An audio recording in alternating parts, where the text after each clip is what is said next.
Thanks for listening to our daily Bible reading lesson. The lesson today is do it now. How many of you can remember, as I do, whenever you were younger, your parents or somebody told you, I want you to do this, maybe mow the yard, wash the car, paint the fence, do whatever. And if you were like me, you always had this little thing that says, I'll get to it later.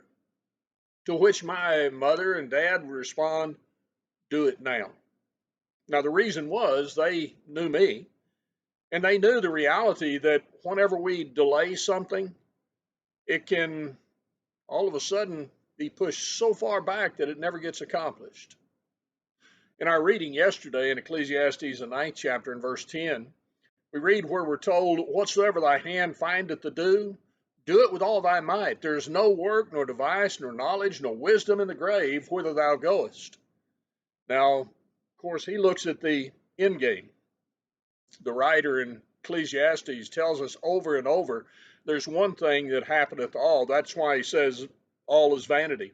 He sought to see what was good for the sons of man that they might do all the days of their life. And the conclusion was, you seek God now. But you look and you find as we go through life, how many times have you and I looked back and said, I wish I would have?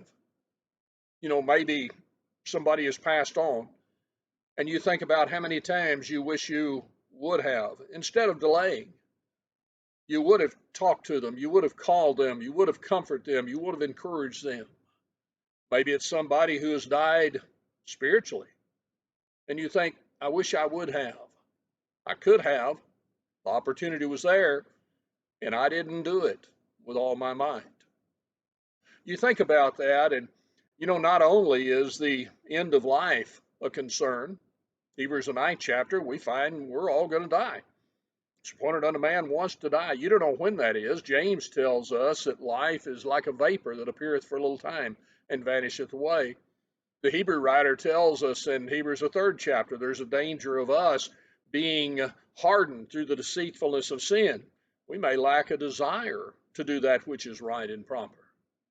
I want to look and I want to show the proper love to my family, to my friends, to those about me. Do it now. I look and I realize I want to be a worker for the Lord. Do it now. I realize I want to grow in the grace and knowledge of the Lord and Savior Jesus Christ, which entails studying His Word. Do it now. I realize that I need to obey the gospel, that I can become a child of God as they did on the day of Pentecost, being baptized for remission of sins. Do it now. Why? The time may come when you lose that concern, you lose that ability, you lose your life. I look back and I can think of the times that I regret that I didn't do something. I never look back and think, I sure wish I hadn't spent that time talking to my mother, my father, my brother, my sister. I never look back and say, I sure wish I hadn't been involved in the work of the church. I sure wish I'd never become a Christian. All of those things, we look and we can delay them, and life comes with regrets then.